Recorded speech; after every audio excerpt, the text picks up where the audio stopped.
Masechet Shevuot, Daf Lamed Gimel Amud Bet. On va commencer la Mishnah qui est en haut de la page.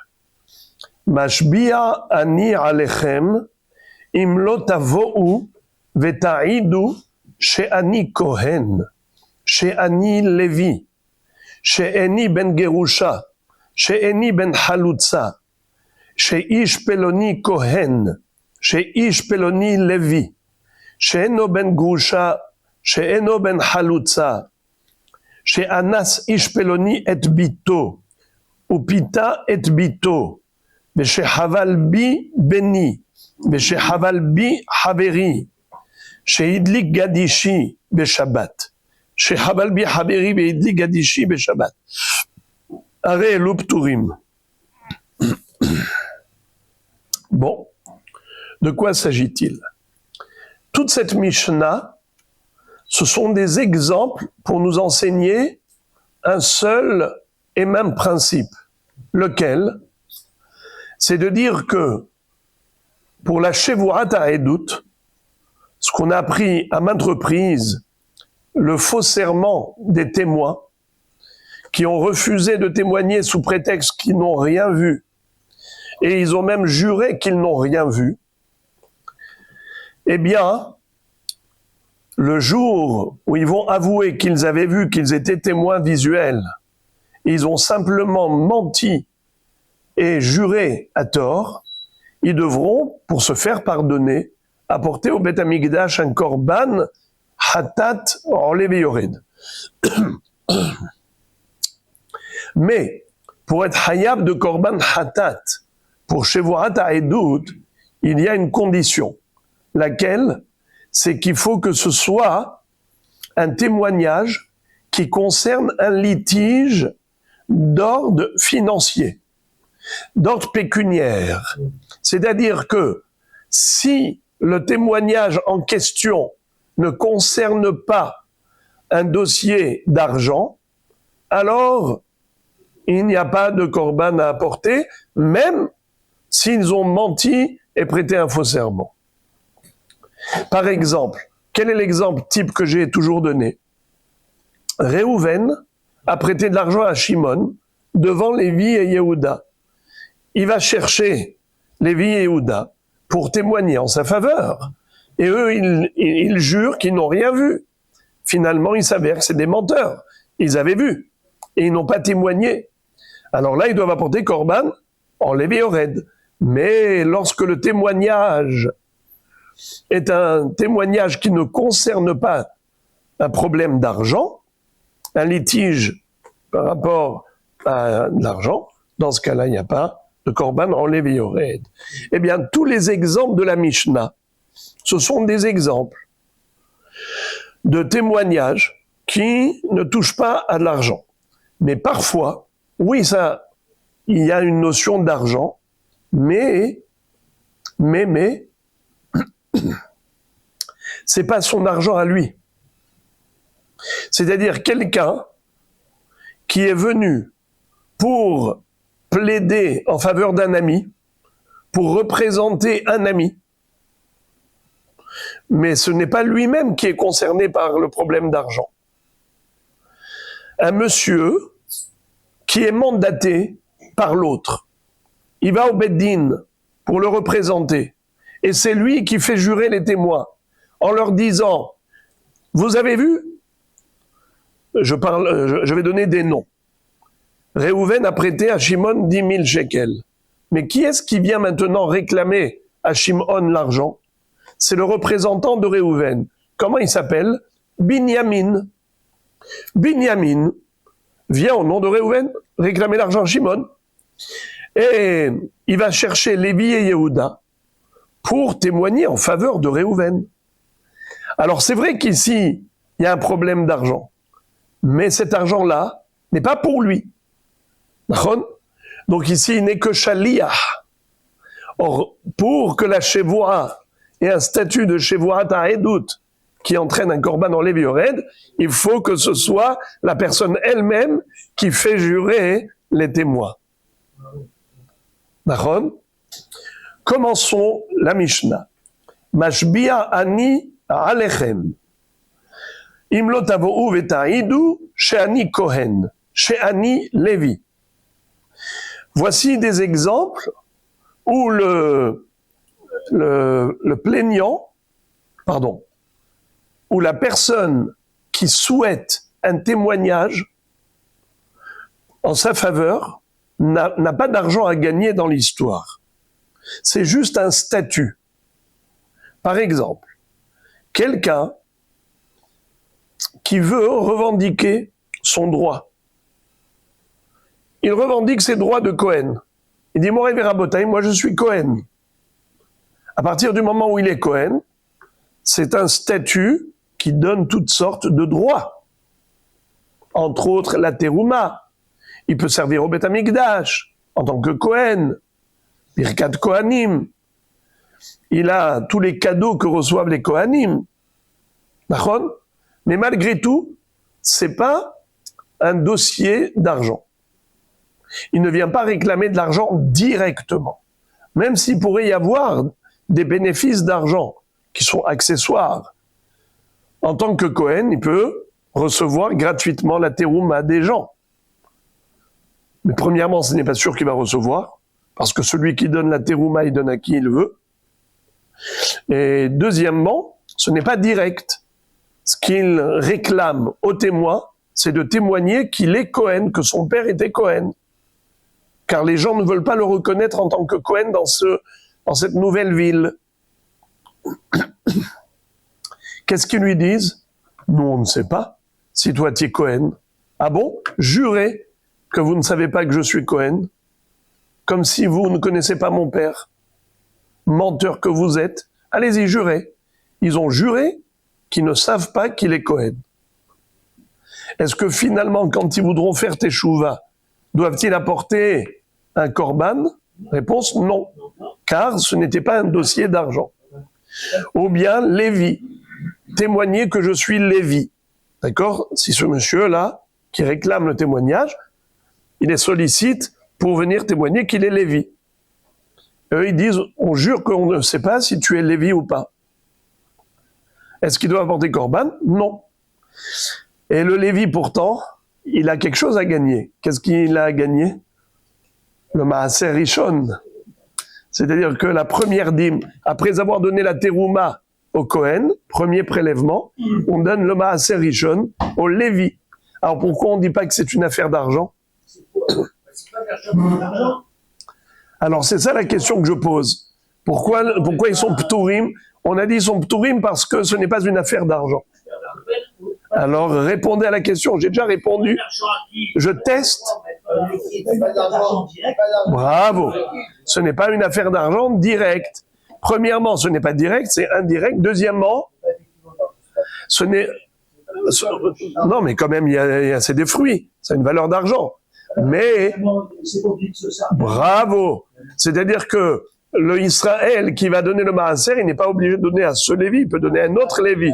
Donc, premièrement, ce n'est même pas sûr qu'il va recevoir. Et deuxièmement, même s'il va recevoir, ce n'est pas direct. Et lui, ce qu'il réclame, c'est un statut. Ok. She'eni ben Gerusha, She'eni ben Halutza. Ou bien, par exemple, lui, il était connu comme étant fils de monsieur Cohen. Mais on lui a dit, ton père est Cohen, mais toi, tu es halal. Pourquoi? Parce que ton père Cohen, il s'est marié avec une Gerusha, une divorcée. Oh, t'es plus Cohen. Ou il s'est marié avec une Halutza, une déchaussée. C'est quoi l'histoire du déchaussement? Lorsque quelqu'un doit faire iboum avec sa belle-sœur, parce que son frère est mort, eh bien, cette veuve-là, elle doit épouser son beau-frère. Mais si le beau-frère ne souhaite pas, alors ils vont procéder à la halitza. Ils vont au beddin et la veuve va déchausser son beau-frère. Elle va cracher par terre en disant « Kacha yaseh la'ish asher lo yivne et betahi » car ulo bet halutzan ma'al. Désormais, on va l'appeler le déchaussé. En tout cas, quel est le din? Est-ce qu'un Kohen a le droit de se marier avec une divorcée? Non. Est-ce qu'un Kohen peut se marier avec une veuve? Oui. Est-ce qu'il peut se marier avec une veuve déchaussée? Minatora, oui. Midera Banan, non. Pourquoi? Parce que la halitza, ça ressemble à Girushin. La halitza, c'est un acte de rupture entre le beau-frère et la belle-sœur. Si le Kohen va se marier avec une halutza, eh bien demain, il pourrait se permettre de se marier avec une gerusha par confusion. Il peut dire, tiens, ça c'est un acte de rupture, et ça c'est un acte de rupture. Pour ça que Hachamim ont dit, on va mettre une barrière de sécurité, interdit au Kohen de se marier avec une halutza. Maintenant, quel est le din du fils de la halutza? Le fils de la gerusha. Le fils de la gerusha, on a déjà dit qu'il est halal. Le fils de la halutza, il est halal midérabanan. Pas minatora, mais midérabanan. Alors lui, maintenant, comme on a fait courir un bruit dans la ville que ce Kohen est halal, alors il a été chercher 2 témoins qui connaissaient sa mère. Venez témoigner que je ne suis pas Ben Grusha, je ne suis pas Ben Halutza. Et eux, ils disent, non, c'est pas, on ne connaît pas ta mère. Comment vous connaissez pas ma mère? Jurez que vous ne connaissez pas mon statut. Mashbia ani alechem, imlo tavo'u veta'idu, she'eni ben Gerusha, she'eni ben Halutza. She'anas ish peloni et bito.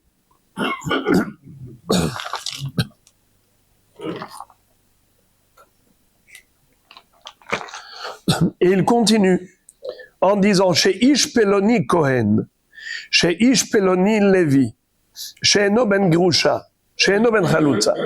C'est-à-dire que non seulement, quand ça le concerne à lui personnellement, ils ne sont pas Hayavim de Korban chez Voata et Dout, mais à plus forte raison lorsqu'il s'agit d'une tierce personne, qu'il a fait jurer les Haïdim, même pas pour son intérêt à lui personnel, mais par rapport à une autre personne, une tierce personne.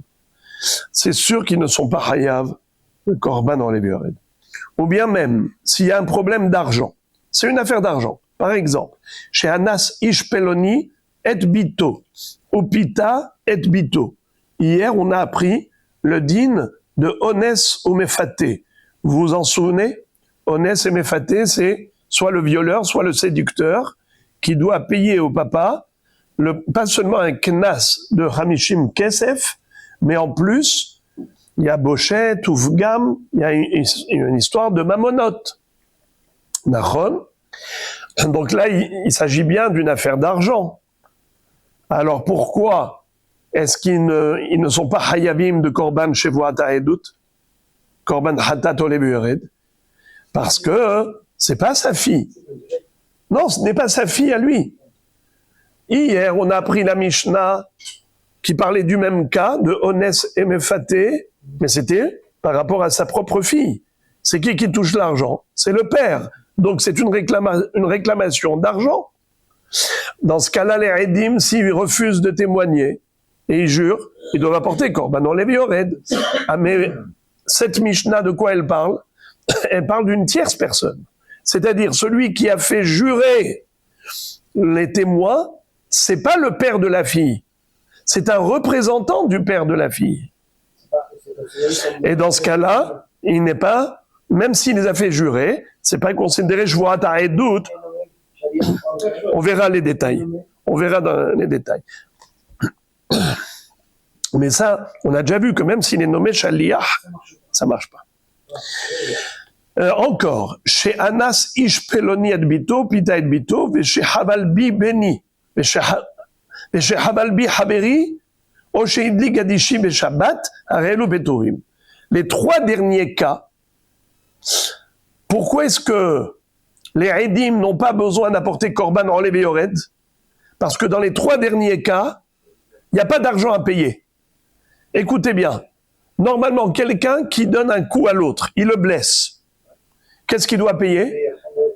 Hamisha Dvarim, Nezek, Tsahar, Ripouille, Shevet, Bochet.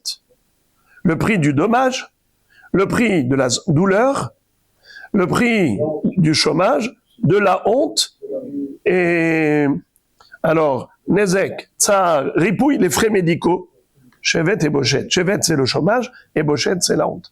Alors, si Réhouven a blessé Shimon, c'est sûr que Shimon, s'il fait jurer les Edim, va dire que ces Edim, ils sont Hayavim, Korban, Olev et Yored. On est d'accord? Alors pourquoi ici Patour? Parce qu'ici, malheureusement, Hasve Shalom, c'est un fils qui a frappé son père, il l'a blessé. Pourquoi il n'est pas Hayav Hamisha Dvarim Nezek Tzahar Ripouy Shevel Boshet? Bravo, parce qu'il est condamné à mort. Un fils qui frappe son père, Hayav Skila. Alors, on a déjà dit Kamle Bedrabamine, un homme qui est Hayav 2 sanctions pour une même action, une grave et une moins grave, on lui inflige que la plus grave. Encore un cas de Kamle Bedrabamine, quelqu'un qui a incendié le champ du voisin pendant Shabbat. Est-ce qu'il doit payer? Non. Étant donné que, bravo, il a allumé pendant Shabbat, il est Hayab 2 sanctions, une par rapport au Hilul Shabbat et l'autre par rapport au voisin. Il lui a brûlé son champ. Pourquoi il ne payera pas pour le champ? Parce qu'il est condamné à mort pour le Hilul Shabbat de la même action. Ou encore, une blessure. Quelqu'un qui a blessé l'autre pendant Shabbat. Est-ce qu'il doit lui payer les 5 indemnités relatives à la blessure pendant Shabbat? Pourquoi non? Parce que j'ai fait une je suis pas à fond de bravo. Il a fait couler du sang pendant Shabbat. Faire saigner Shabbat, c'est une mélacha interdite. Puisqu'il est hayav mita pour la blessure, alors il n'a pas besoin de payer un dédommagement à ce monsieur. Puisqu'il n'y a pas d'affaire d'argent, puisqu'il n'y a pas d'argent dans l'histoire, alors les Edim qui ont juré à tort comme quoi ils n'ont pas vu, ils n'apportent pas un korban en lévéoret. La condition sine qua non pour être hayav korban en lévéoret, c'est seulement si les Edim se sont abstenus de témoigner pour une affaire d'argent. Mais s'il n'y a pas d'argent dans l'histoire, il n'y a pas de hayuv korban en lévéoret. Ok, fin de la Mishnah, début de la Gemara. Tama de Ishpeloni Kohen de Ishpeloni Levi, Hamane le Ploni, Biad Peloni Hayavim, Hakatane Sefa, Hachishmeru Mipiatoveya. La Gemara fait une déduction pour poser une contradiction entre cette Mishnah et la Mishnah suivante. Dans cette Mishnah, il est dit que si, par exemple, on a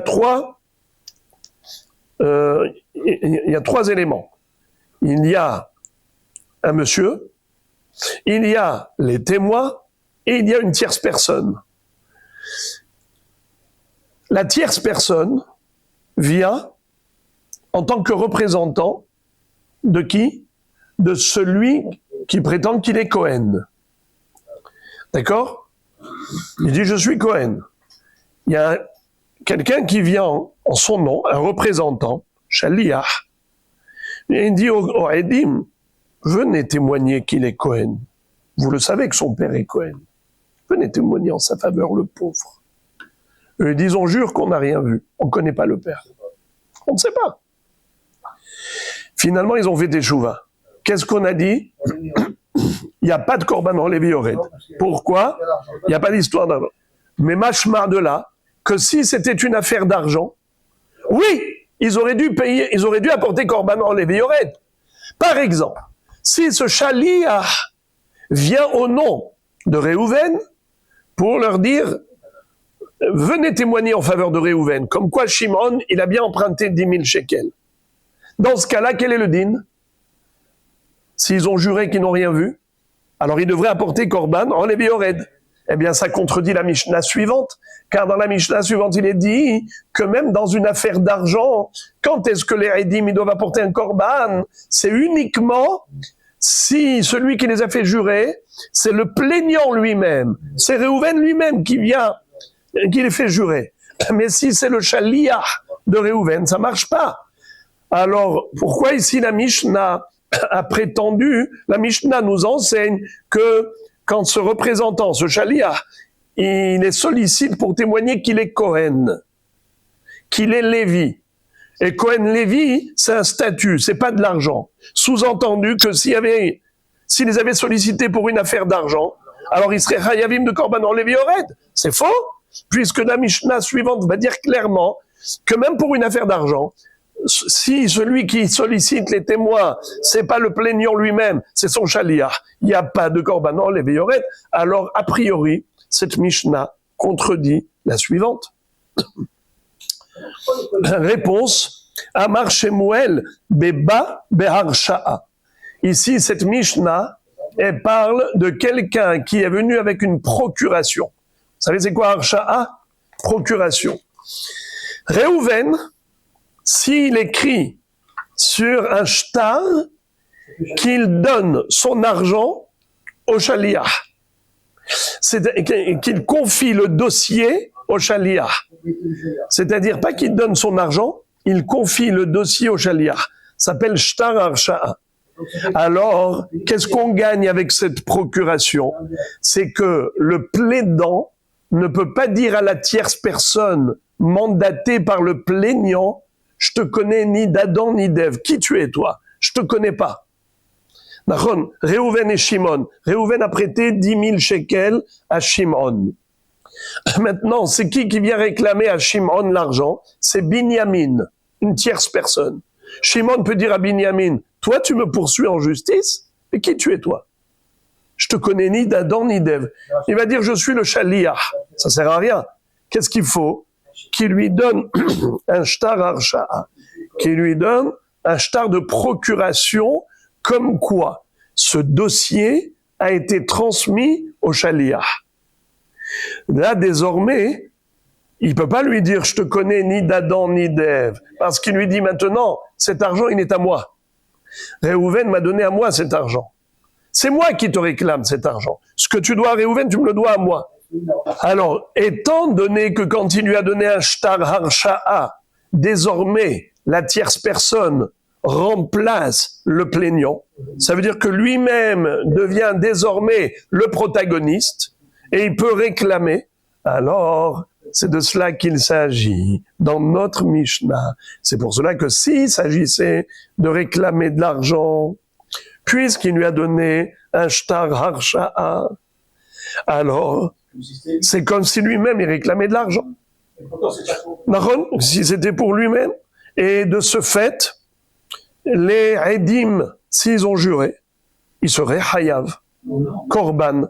Alors pourquoi la Mishnah dit pas tour? Parce que la Mishnah ne parlait pas d'argent. La Mishnah parlait de quel cas? Cohen. Venez jurer qu'il est Cohen. Venez jurer qu'il est Lévi. Ça, c'est juste un statut. Ce n'est pas une affaire d'argent. Mais si c'était une affaire d'argent, oui, en effet, ils auraient dû apporter un korban s'ils ont juré à tort. Pourquoi? Parce qu'ils ont juré pour un dossier d'argent. Mais comment ça? Mais il n'est que Shaliah. Oui, mais il y a Shaliah et Shaliah. Il y a un Shaliah qui est déconnecté de l'affaire. Celui-là ne peut pas entraîner Korban Lévi Ored. Tandis que un Shaliah qui arrive avec un shtar harsha'a, une procuration écrite, dans ce cas-là, c'est comme s'il lui a donné cet argent, comme s'il lui a confié carrément le dossier. C'est lui aujourd'hui qui désormais devient le plaignant. La Gemara nous dit comme ça, Vea amre neardee lokatvinan orkata ametal tele.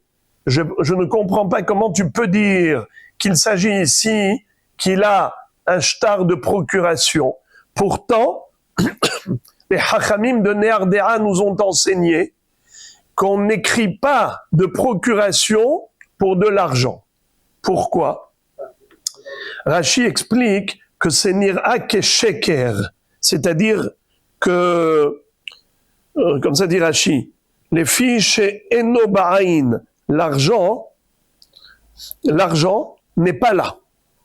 Il n'y a pas d'argent. Ve'idim me'idim alma shekatuv mehamad sheeshli beyad peloni karvekar. C'est-à-dire, quand il y a en effet de l'argent mamash concret, ok. Mais là, ici, il n'y a pas d'argent concret. Il prétend qu'il lui doit.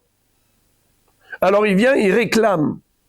Alors, une procuration sur quoi? Les Edim qui signent sur la procuration. Ils signent que quoi? Que cet argent appartient désormais à qui? À la tierce personne, à Binyamin. Mais il n'y a pas d'argent. Ça a l'air d'être une signature sur du sheker. Parce que de quoi vous parlez? De quelque chose de virtuel, qui peut-être n'existe même pas. C'est que des paroles. C'est que des paroles. Alors, Zenirak et sheker. Alors, on n'écrit pas de shtar arsha'a pour des métaltélim, pour du mobilier. Par contre, pour l'immobilier, oui. Pourquoi? Car le terrain, le champ, la maison, c'est du concret. On voit, on sait de quoi on parle. Alors là, c'est pas Nirak et Sheker. On peut écrire un shtar arsha'a pour une réclamation d'immobilier. Alors c'est la question de la Gemara. Puisqu'ici on parle pas d'immobilier, on parle d'argent, pourquoi tu me dis que la arsha'a, elle aurait été valide? Réponse, Hanemile Chade Kafre, Avalo Kafre Katvinan. Quand est-ce qu'on ne peut pas écrire un shtar de procuration avec signature des témoins? C'est uniquement lorsque l'adversaire nie. Il a déjà dit, je te dois rien du tout. Alors là, ils vont signer sur du virtuel qui peut-être n'existe même pas. C'est mamash nirak et sheker. Tandis que si, comme ça dit Rashi, Echad et Kafre, shekvar nishma, שהנתבע כפרן דאשתה מחזיק כשקר שחתמו על מה שאמר זה שיש לי ביד פלוני כך וכך. Qui dit que c'est vrai? D'accord? Mais si il n'a pas nié, alors c'est possible qu'il va reconnaître. Donc c'est pas nirak et sheker. On peut signer une procuration lorsque c'est pas nirak et sheker. Et maintenant, on va terminer le sujet avec une étude précise. Laquelle étude, Rabotai? On a dit que la Shevuat ha'edut, le korban hatat olev yored, qu'on doit apporter lorsqu'on a juré à tort, lorsque les Edim ont juré qu'ils n'ont rien vu. D'accord? Mais uniquement dans une affaire d'argent. S'il ne s'agit pas d'argent, il n'y a pas de korban à apporter pour la Shevuat ha'edut. D'où on sait ça? C'est un hidouche qui est sorti du chapeau, pour ainsi dire. D'où on sait ça? Mais dans la Torah, c'est pas écrit. Dans la Torah, il est écrit Imlo yagid venasa avono. Alors, d'où tu sais que il faut absolument qu'il y ait ici une affaire d'argent? Alors, Rabotai, on a une baraïta avec plusieurs opinions. On va même pas terminer tout le sujet. On va apprendre quelques-unes des démonstrations des Tanaïm pour démontrer cette halakha. On savait que c'était uniquement pour une affaire d'argent qu'il peut y avoir ce korban de Shevuat ha'edut. Mais quelle est la source? Quelle est la référence? Première opinion. Tanu Rabanan.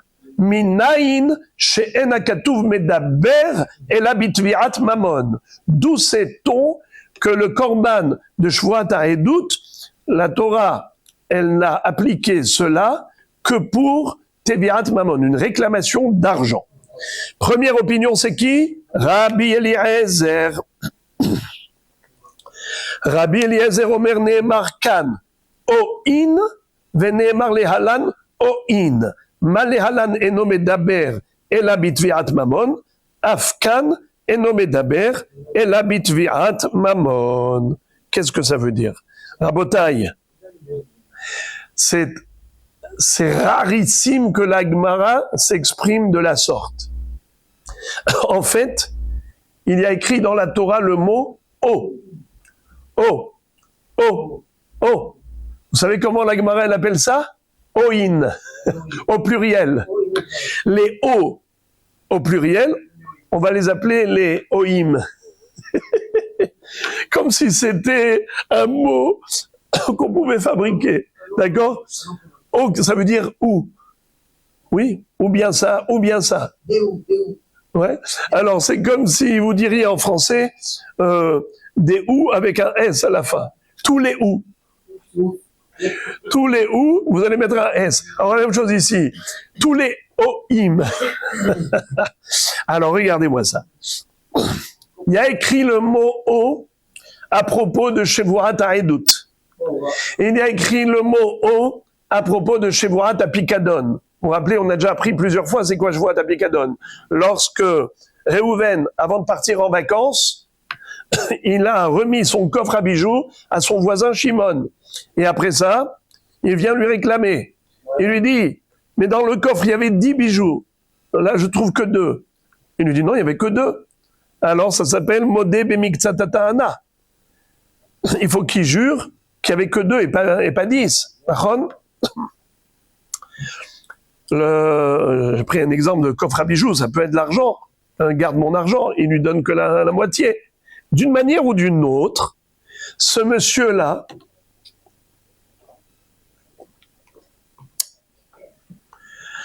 imaginons par exemple, il y a une autre Shevuat HaPikadon. Par exemple, il a juré que lui-même, le gardien, s'est fait voler ou qu'il a perdu. Peu importe, ça s'appelle Shevuat HaPikadon. Il jure, il prête un faux serment et un jour il veut faire teshuva. Qu'est-ce qu'il doit faire? 3 choses. Il doit rembourser le keren, rajouter une pénalité qu'on appelle homesh, un 5e de plus, et apporter korban, qu'on appelle Hacham Gezelot. Hacham Gezelot. Répétons, keren, ve homesh, ve hacham. D'accord. Comment ça s'appelle ce serment, ce faux serment? Ça s'appelle Shevuat HaPikadon. Comment s'appelle le serment des Edim? Shevuat HaEdut. On apprend les dinim de Shevuat HaEdut, de Shevuat HaPikadon. De la même façon que Shevuat HaPikadon, c'est forcément une histoire d'argent, mais là-bas, on ne parle pas que de Pikadon. Comme on a dit hier, vous étiez là, vous vous rappelez? On a parlé aussi de Halva'a, un prêt, ou bien de Gezel, du vol, ou bien par exemple Aveda. Comment la Torah elle dit? Regardez-moi ça. Oh, oh, oh, bravo. La Torah nous dit, je vous lis, Nefesh ki teheta ou ma'ala ma'al b'Hashem v'chichesh ba'amito bepikadon, oh, bitsumet yad, oh, begazel, oh, rachak et amito, d'accord? Celui qui veut pas payer le salaire à son employé. Et où est-ce qu'on retrouve le mot oh, oh dans Shevuat HaEdut? Je vous lis, Venefesh ki teheta, v'shamra kol ala, ve'u'ed, o ra'a, o yada, im lo yagid, venasa avono. Si le aide a vu ou il a su, si il ne témoigne pas comme il se doit et il jure à tort, il sera hayav korban dans les viorettes. Alors, où est-ce que tu retrouves les o'in dans Shevuat HaEdut? Je viens de lire Ora'a, Oyada. Où est-ce qu'on retrouve les o'in dans Shevuat HaPikadon? On vient de lire Obetsumet Yad, Obegazel, Orachak Tamito. Alors, de la même façon que là-bas, il s'agit d'argent, là aussi, il s'agit forcément d'argent. Alors, la Gemara va poser une question. Elle va dire, pourquoi tu as choisi de comparer les o'in de Shevuat HaEdut aux o'in de Shevuat HaPikadon? Pourquoi tu ne compares pas les o'in de Shevuat HaEdut aux o'in du Rotseach? On retrouve dans un pasouk également, à propos d'un homme qui a tué l'autre. S'il a tué Beshogeg, il va en ville de refuge. Mais s'il a tué Bémézid, il est exécuté. Alors la Torah, quand elle parle d'un assassin criminel, elle emploie aussi le terme O. O be'eva hikahu. O ishlich alav bitzdiya. Qu'est-ce que ça veut dire?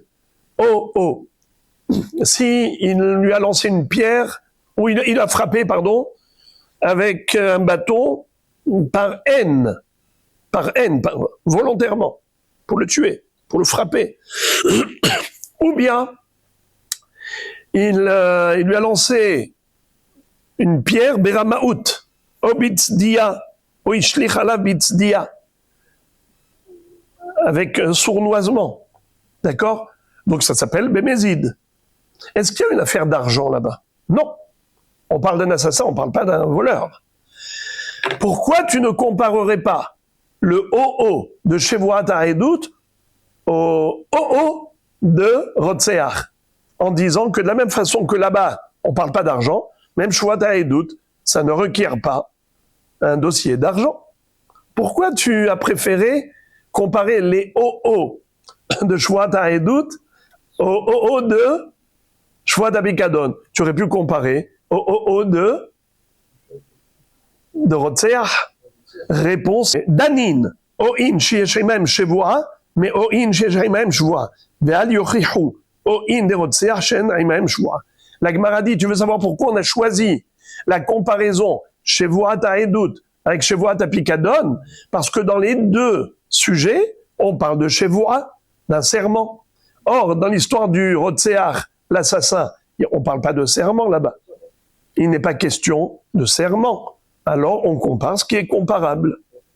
La Gemara objecte. Elle veut réfuter Rabbi Eliezer. Je vais te montrer. Dans la Torah, il y a un sujet, une paracha de Sota, où il y a écrit « Oh, et pourtant, il n'y a pas de problème d'argent. Ce n'est pas une affaire d'argent. La Sota, c'est quoi? C'est un mari qui soupçonne sa femme parce qu'il avait averti de ne pas s'isoler avec tel homme, et finalement on a des témoins qui l'ont vu s'isoler avec cet homme. Désormais, il n'a plus le droit de vivre avec sa femme tant qu'il n'a pas clarifié la situation en accompagnant sa femme au Beth Amikdash afin que le Kohen lui fasse boire l'eau dans laquelle il a effacé le texte de la Sota. Et il dit à la femme, soit tu avoues, soit tu bois. Si elle avoue qu'elle a fauté, il lui donne le guet, elle s'en va. Sinon, il faut qu'elle boive. Et si elle boit, on aura une clarification. Car de deux choses l'une. Soit elle a fauté, elle explose. Soit elle n'a pas fauté, eh bien, elle est quitte. Et désormais, elle retrouve son mari. Alors, là-bas, c'est pas un problème d'argent. Même si, entre parenthèses, il y a une histoire de ketouba. Parce qu'après tout, le mari, il veut se débarrasser aussi de la ketouba. Mais ça, c'est juste une conséquence. C'est une incidence. Ce n'est pas la réclamation directe du mari. Le mari, ce qu'il veut, c'est le statut de sa femme. Ce qu'il peut vivre avec elle ou pas. La ketouba, c'est une conséquence. Ok. Là-bas, il y a écrit aussi « O ». Où est-ce qu'on retrouve, à propos de la Sota, Rachidi, « O avar alav ruach kin'a »« O ish asher ta'avor alav ruach kin'a » O. Donc tu vois, il y a des O-in, même dans Sota, et pourtant là-bas, il n'y a pas d'histoire d'argent. Alors pourquoi Rabbi Eliezer dit qu'étant donné que dans Shevuat HaEdut, il y a O-in, et dans Shevuat HaPikadon, il y a O-in, alors on les compare. Ici, c'est de l'argent, là aussi, il faut que ce soit de l'argent. Mais Pitom, pourquoi tu ne comparerais pas les O-in de Shevuat HaEdut aux O-in de la Sota, où il n'y a pas d'histoire d'argent? Pourquoi tu as choisi les O-in de Pikadon, où il y a de l'argent, plutôt que les O-in de la Sota, où il n'y a pas d'argent? Question. La Gemara répond à cette question en disant Danim O-in sheyesh imahem Shavua ve'en imahem Kohen mais O-in sheyesh imahem Shavua ve'en imahem Kohen ve'al yochichu O-in de Rotseach שיש עימהם שבועה, שאין עימהם שבועה, ואל יוכיחו או אין דסוטה, שאף על פי שיש עימהם שבועה, יש עימהם כהן. La Gemara dit, en fait, on avait le choix. Il y a tout un éventail de comparaisons.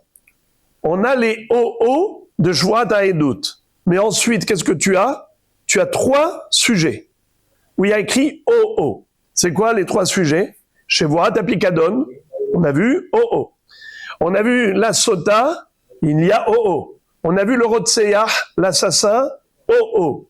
Maintenant, les OO de Shevuat HaEdut, tu choisis quoi? Tu préfères les comparer à quel dossier? Celui-là, celui-là, celui-là. Alors, il faut chercher le plus de points communs. Shevuat HaEdut, ça a plus de points communs avec Shevuat HaPikadon qu'avec Sota ou Rotseach. Pourquoi? Sota, il y a un problème. Lequel? C'est que, même si on parle de Shevoah, mais on parle aussi de Cohen. Il y a un Cohen dans l'histoire. Or, dans Shvuat HaEdut, il n'y a pas de Cohen. Shvuat HaPikadon, il n'y a pas de Cohen. Alors que dans Sota, certes, on parle de Shvuah, parce que le Cohen, il fait jurer la femme qu'elle n'a pas trompé son mari, mais c'est un Cohen qui agit. Ou bien, tu cherches à comparer à Rotseach. Pourquoi on ne compare pas les OO de Shvuat HaEdut à Rotseach? Pourquoi? Parce que dans Rotseach, il n'y a pas de Shevoah. Alors que dans Shvuat HaEdut, il y a Shevoah. C'est pour ça qu'on a choisi Shevoah HaPikadon. Parce qu'il y a deux éléments de comparaison. Primo, Shevoah. Secondo, il n'y a pas de Cohen. Alors que Rotseach, il n'y a pas de Shevoah. Et Sota, il y a Cohen. Voilà pourquoi on a choisi spécialement de comparer ces O'in à ces O'in. Alors, de la même façon que Shvuat HaPikadon, c'est une affaire d'argent, ainsi Shvuat HaEdut, c'est uniquement lorsqu'il y a une affaire d'argent. C'est qui a donné cette référence de O'in de Shvuat HaPikadon? Rabbi Eliezer. Maintenant, on va voir Rabbi Akiva. Rabbi Akiva Omer Behaya ki esham le ahat me'ele. Yesh me'ele shu hayav, ויש מאלה שהוא פטור. הכיצד? תבעו ממון, חייב, דבר אחר, פטור. C'est-à-dire, à propos de Shevuat HaEdut, il est écrit, Vehaya ki ye'esham le'ahat me'ele. Si jamais les témoins seront coupables d'avoir commis l'une des fautes, l'une de ces fautes, les ahat me'ele. Alors, l'une de ces fautes, ça veut dire qu'ils ont juré à tort. Mais pourquoi est-ce qu'on a dit les ahat me'ele? Me'ele, quand il y a un même, c'est sélectif. Me'ele. On n'a pas dit ele. On n'a pas dit ele. On a dit me'ele. Alors, Rabbi Akiva dit, sous-entendu, quand la Torah dit ahat me'ele, ça veut dire que il y a certaines Shvuot qui entraînent Korban en Lévioret, et il y a d'autres Shvuot que non. Puisqu'on a dit me'ele, ça veut dire que ce n'est pas général. C'est sélectif. Certains oui, certains non. Alors, lesquels oui, lesquels non? Quand il y a affaire d'argent, oui. Quand il n'y a pas affaire d'argent, non. Bravo. Kol hakavod. Kol hakavod. Pourquoi? D'où tu sais? Peut-être qu'on peut dire le contraire. Certes, la Torah, quand elle a rajouté le même au début, c'est quoi même? Sélectif. Tu dois faire une sélection. Mais qui te dit que la sélection, elle doit se faire dans ce sens, peut-être que l'autre sens? Au lieu de dire que c'est uniquement lorsqu'il y a des affaires d'argent, c'est là qu'ils doivent apporter Korban en Léviored, mais pas pour des dossiers neutres où il n'y a pas d'argent en cause, alors peut-être que je peux dire le contraire, que d'Afka, ils doivent apporter Korban chez Shvuat HaEdut pour des affaires neutres et pas pour des affaires d'argent. Qui te dit que c'est comme ça? En tout cas, la Gemara plus tard va répondre à cette question, mais la question a lieu d'être posée. Bravo. Troisième, Tana. On a vu Rabbi Eliezer. On a vu Rabbi Akiva, et maintenant, Rabbi Ossi HaGlili. Rabbi Ossi HaGlili Omer, Hareu Omer, Ve'u Ed, Ora'a, Oyada, Be'edut Amitkayemet, Bir'iya, Blo Yedi'a, ou Bi'di'a, Blo Re'iya, Hakatu Medaber. Re'iya, Blo Yedi'a, Ketzad, Mane Maniti, Lecha Bifne Peloni ou Ploni, Yavo'u Peloni ou Ploni, Ve'ya'idu, Zoi Re'iya, Blo Yedia. Yedia belo Re'iya ketzad. Mane hodet ali bifne peloni ou ploni. Yavou ploni ou ploni ve'ya'idu. Zoi Yedia blo Re'iya. Très bien. Et on va s'arrêter là. Il nous reste encore le dernier Tana, c'est Rabbi Shimon. Mais comme il y a une suite qui est longue, alors je vais m'arrêter là. Et on va reprendre Be'ezrat Hashem après. Le limoud selon Rabbi Yossi Galili, d'où sait-on que les Eidim qui ont juré à tort doivent apporter un korban en Lévi Ored uniquement si ce faux serment était par rapport à un témoignage qui concernait une affaire d'argent? Eh bien, c'est parce que la Torah, à propos de Shevuat HaEdut, elle a dit, si le témoin n'a pas témoigné une chose qu'il a vue ou qu'il a su, Ora'a Oyada. Qu'est-ce que ça veut dire Ra'a? Et qu'est-ce que ça veut dire Yada? Comment un témoin peut témoigner de ce qu'il a vu sans savoir, ou bien de ce qu'il a su sans voir? C'est quoi ça? Ora'a Oyada. Eh bien, Rabbi Yossi Glili nous dit, regardez, imaginons Réhouven et Shimon, Lévi et Yehuda. Lévi et Yehuda sont témoins. Ils ont vu quoi? Réhouven en train de remettre de l'argent à Shimon. Ils étaient à 10 mètres, ils ont vu, mais ils ne savent pas pourquoi il lui a donné. Est-ce que c'est un prêt? Est-ce que c'est un cadeau? Est-ce que c'est un remboursement? Ils ne savent rien. Une chose qu'ils savent, c'est qu'ils ont vu. Ils ne savent pas. Ra'a, Avaloyada. Ils ont vu qu'il lui a remis de l'argent. Mais ils ne savent pas quel est le motif de ce don. Alors, dans ce cas-là, maintenant, qu'est-ce qui s'est passé? C'est que Shimon a nié. Il a dit, tu ne m'as jamais prêté d'argent. Tu ne m'as jamais remis d'argent. C'est pas seulement qu'il a dit qu'il ne m'a jamais prêté. Tu ne m'as jamais remis d'argent. Alors, les témoins, qu'est-ce qu'ils vont dire? Nous, on a vu qu'il lui a remis de l'argent. Mais pour quelle raison? On n'a aucune idée. Quel était l'objectif? On a vu juste l'argent passer d'une main à l'autre. Et étant donné que Shimon, qui nie, prétend qu'il n'a jamais reçu d'argent de Réhouven, il suffit juste de démontrer le contraire. Réhouven dit c'était un prêt, et l'autre il dit je n'ai rien reçu. Si par exemple il avait dit oui tu m'as donné, mais c'était par exemple un cadeau ou un remboursement, les témoins ne vont pas être efficaces dans un tel dossier, parce qu'ils ont vu, ils peuvent dire ce qu'ils ont vu, mais ils ne savent pas pourquoi il lui a remis. Mais là, qu'est-ce qu'il prétend? Qu'il ne lui a rien remis. Là, les Eidim le bloquent. Dans ce cas-là, tu ne peux pas dire qu'il ne t'a rien remis, tu es un menteur. Puisqu'il est menteur, alors le Beth Din vont donner raison à Réhouven, comme quoi c'était un prêt. Alors, ça c'est Ra'a. Maintenant, comment est-ce possible l'inverse? Yada velo Ra'a. Ils ont su, mais ils n'ont pas vu. Comment? Imaginons que Réhouven et Shimon étaient là devant Lévi et Yehuda. Réhouven dit à Shimon, reconnais la dette, comme quoi je t'ai prêté un jour. Je voudrais juste une reconnaissance de dette orale, verbale, devant les témoins.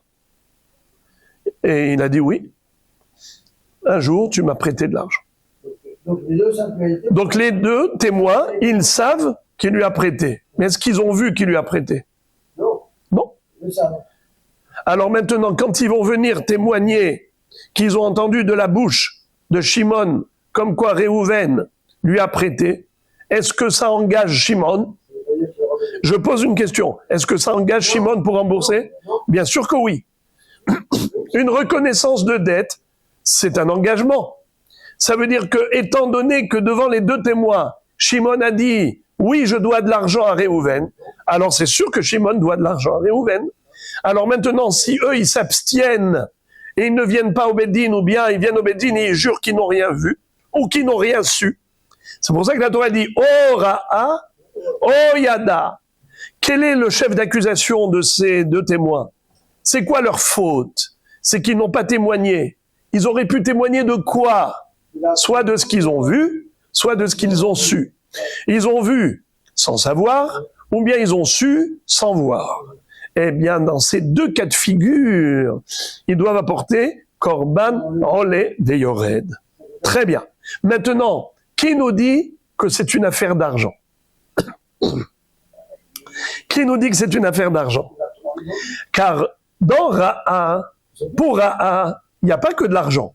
Ra'a, ça peut être 1001 scénarios. J'ai vu quelqu'un, Chasvé Shalom, profaner Shabbat. J'ai vu quelqu'un, par exemple, manger du cochon. J'ai vu. Qui te dit qu'on parle d'argent? Voir n'implique pas le pécuniaire, le financier. Par contre, yada, savoir sans voir, ça ne peut être que de l'argent. Car comment ils ont su quelque chose? Parce qu'il y a eu reconnaissance de dette. Donc la reconnaissance de dette, c'est que de l'argent. Il ne peut pas y avoir une rédoute pour parier d'Ira sans réia, si ce n'est que de l'argent. Donc voilà comment on le sait.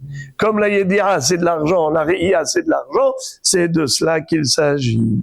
Selon Rabbi Yossi Aglili, d'où sait-on que les Edim doivent apporter Korban en Léviored quand ils se sont abstenus de témoigner par rapport à une affaire d'argent, d'où on sait que la Torah ne parle que d'un problème d'argent? Eh bien, au Ra'a, au Yada. Ra'a, ce n'est pas une preuve. Il peut s'agir même d'autres témoignages qui ne touchent pas à l'argent. Mais Yada, ça ne peut exister que par rapport à une reconnaissance de dette où il y a problème d'ordre pécuniaire. Voilà la preuve selon Rabbi Yossi HaGalili. Et après, Be'ezrat Hashem, on apprendra la 4e opinion, c'est celle de Rabbi Shimon Bar Yochai. Be'ezrat Hashem.